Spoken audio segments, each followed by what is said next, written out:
Okay, so what we're going to have a look at is what we call the driving line.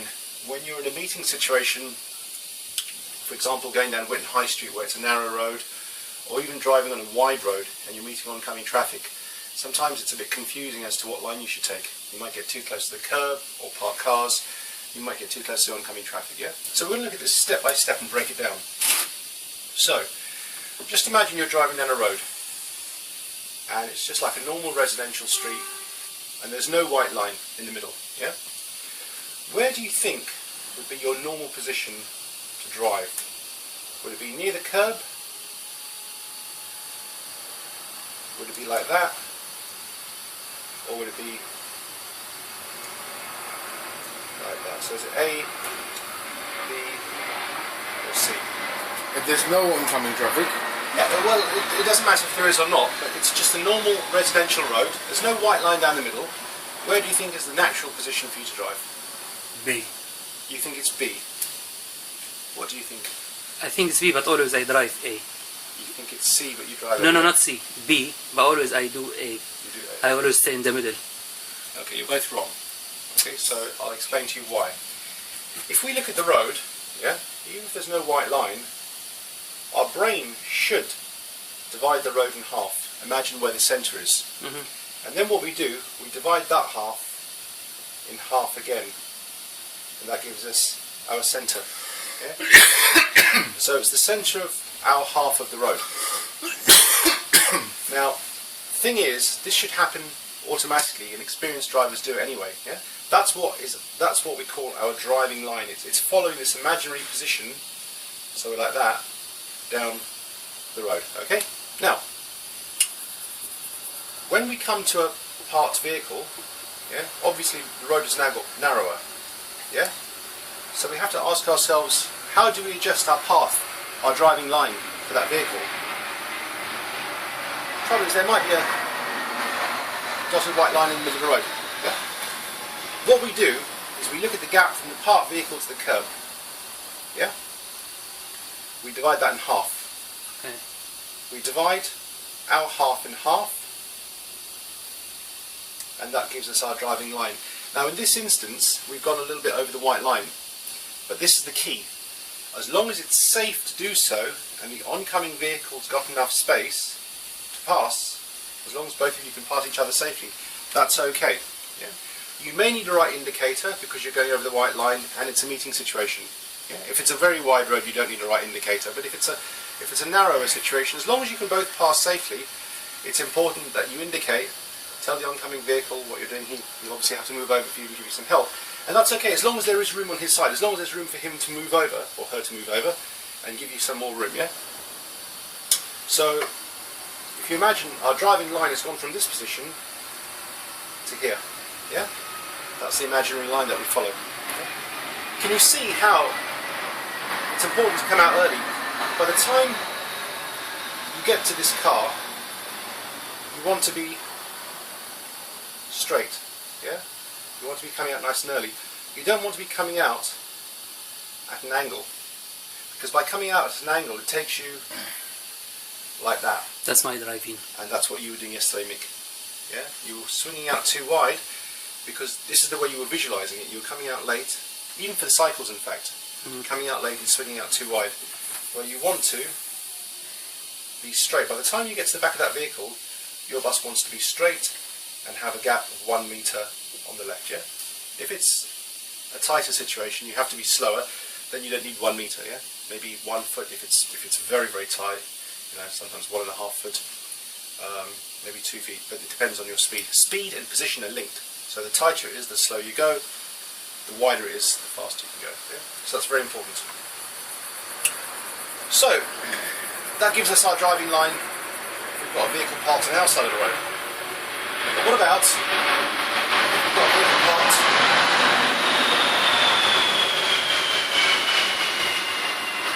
on the other side of the road? We're driving along, there's nothing on our side of the road, but there's a vehicle coming towards us. Now once again, with experience, you guys should realise that this vehicle is going to come over the white line.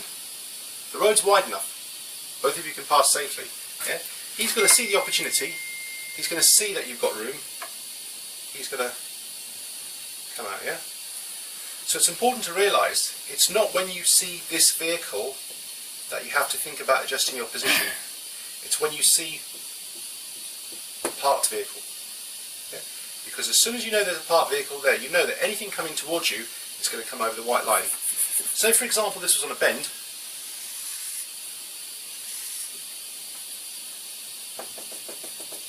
And there's a vehicle here. You can't see that vehicle yet, No. but you can see this car here. You have to adjust your position before the bend, because anything coming around that corner will come over the white line. Yeah? So what I would do is I would just come a little bit to the left, not too much, and just be ready if there's anything coming around the corner for both of us to pass. Yeah? And this is where I said to you before, when we look at the road, we have the near field, which is the area when we're driving about 10-15 miles an hour in front of us. We have the midfield, which is when we're driving at speeds about 30 miles an hour. And then we have the far field, which is when we're driving faster. We need to look a lot further, yeah? But as well as having the near field, the midfield and the far field, we've also got the left-hand side of the road and the right-hand side of the road. And what tends to happen is if you're checking the left mirror too much, all your focus and attention is on your side of the road. It's on things on the left, it's on things in your lane, yeah? But what we have to do is we have to scan the opposite side of the road more, because it's important to see things on the opposite side of the road, because that's going to affect the oncoming traffic and push it into our path. And that's where both of you could improve. Yeah? It's looking at the oncoming side of the road. Okay. So in this instance, we've got the vehicle parked over there. We know we need to move over to help the oncoming vehicle to come through. Yeah? Okay. So we're going to look at another scenario. So in that situation, you'd slow down as well, because if it's a larger vehicle, Yeah. you might have to Adjust your speed. meet the meeting points. You don't have to brake hard. Yeah. Yeah. The relationship between speed and position is really critical. It's probably, you know, there are only two things you can do when you're driving. You can either move left or right, speed up or slow down. There are only really two parameters that you're changing all the time. Yeah. If you're learning to fly an aircraft like a helicopter, you're controlling it in 4 or 5 different axes. Actually 4 axes, but you're controlling it in 5 with the engine speed. You're controlling 5 different parameters, and you have to balance all 5 at the same time. Here we're only worried about steering and speed, or position and speed. So we have to blend them, and that's the art of a great driver. Although there are 2 very simple controls, the art, just like a cook I suppose, is blending those 2 controls to produce something artistic. Yeah. So it's how we blend them.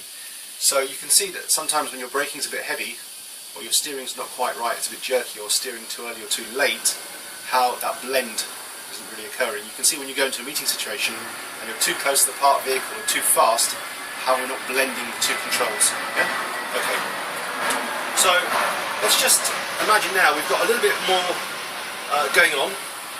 So we have a parked vehicle here, a parked vehicle here,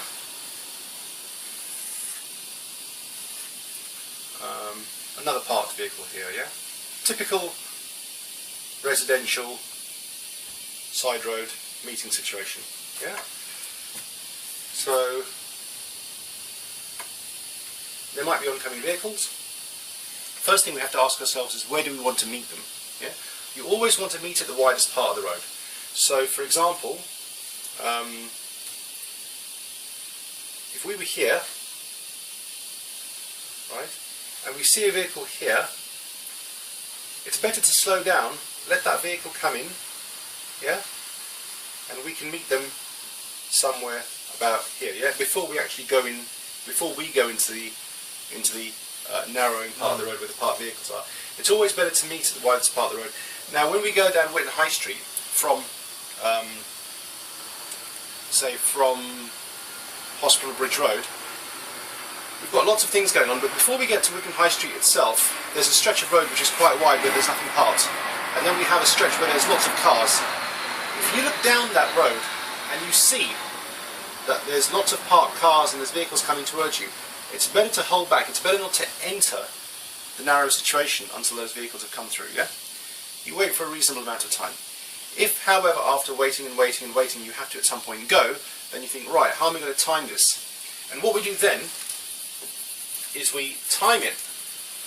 And this is again important. It's important that we blend steering and speed. Yeah. So we said to ourselves, right, there's a vehicle coming towards us. Yeah. He may be coming out. I obviously don't want him to be here because the two vehicles are now going head to head. Yeah. He's coming out that way. I'm going in. So what I'd rather do, I'd rather slow down, hold back here, let him get straight. Yeah. Now I'm going to be going in. Yeah. And now the two of us can meet like that. So we're steering away from each other. Yeah. He can steer in, I can steer in. Yeah. So it's important to time these things correctly. So we're blending our position and our speed so that the vehicles aren't going head to head. They're actually steering away from each other. Yeah. In aviation, they call it deconfliction. Whenever two aircraft are heading towards each other, the pilots have to deconflict. They have to take an alternative course to steer away from each other. Yeah. Air traffic. That's the primary job of air traffic control. And here we're deconflicting. We're steering away from each other. Yeah. So timing's important.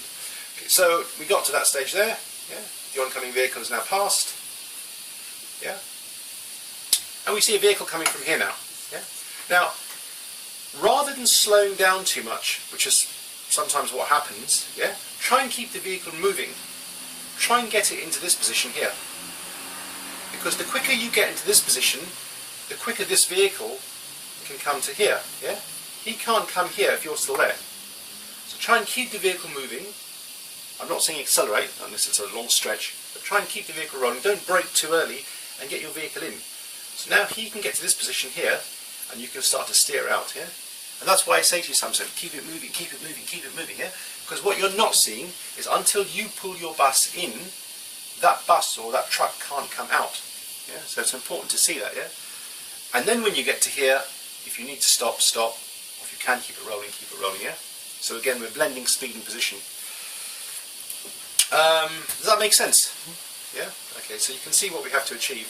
And obviously, lastly, if we have to come out and there's another vehicle coming towards us, again, don't steer out and go head to head with him. Wait here, let him come to maybe that position, and then come out, yeah?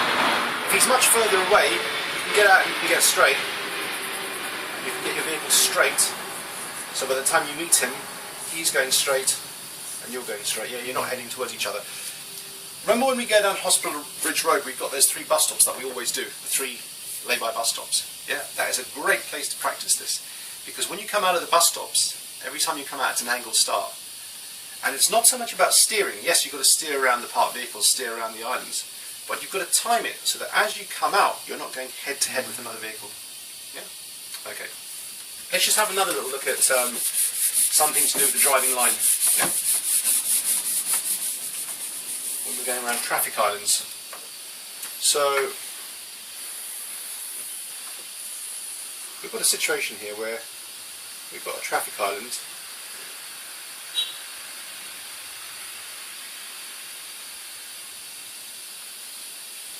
We've got a couple of parked cars. Yeah. Now I said to you before that the art of driving a bus really is the ability to hold it straight. Yeah. After a while you learn how to steer around corners, you learn how to position the back wheels, and your steering improves.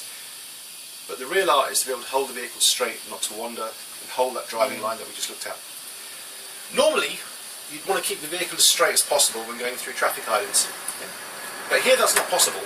We've got 2 parked vehicles on either side, and if we try and keep it straight, we're going to get very close to the first parked vehicle, we're going to get very close to the island, and we're going to get very close to the second parked vehicle, yeah? So, in this situation, we have to take a different approach. We have to try and widen the gap. Yeah? We have to try and create some space. Now again, be aware of what's coming towards you. There's traffic coming towards you from here. You have to let them pass before you do this. But what I would do here is I would look at the gap like this. Yeah? I would imagine if I go in diagonally, yeah, rather than the gap being very narrow, now the gap is actually quite wide. Yeah? Now in order to do this, it means you've got to slow the vehicle down. Again, you've got to blend your speed with your steering. Yeah? I would come out a little bit wider. I would steer in a bit sharper. I would get the vehicle straight. I would come out earlier. And then I would have to go a bit wider here, yeah? When you get to here, remember to look for the oncoming traffic. If there's any oncoming traffic, let them pass and then come out. But you can see what I've done. I've effectively made the road wider, yeah? And that's where fast hands, slow bus, fast hands are important, yeah? So sometimes when you're driving, you see a situation like this and you actually try and straight line it. What you were saying about the roundabouts earlier is absolutely true as well. Sometimes you do tend to straight line the roundabouts. Do you remember yesterday when Andy did the progress check with you in Teddington, that curve at mini roundabout? For exactly the same reason. You came up to a roundabout and you tried to keep the vehicle as straight as possible and the curve was sticking out. You should have positioned to the right more and then followed the shape of the road more. Yeah? So you can see we have to do that. Yeah? It's very rare where we have to exaggerate the steering this much to steer around parked vehicles, but there is one place in Chiswick, on the E3 route, near Chiswick School, where there's always parked vehicles on either side of this island, and you have to do it there. Yeah? You have to bring the vehicle speed right down.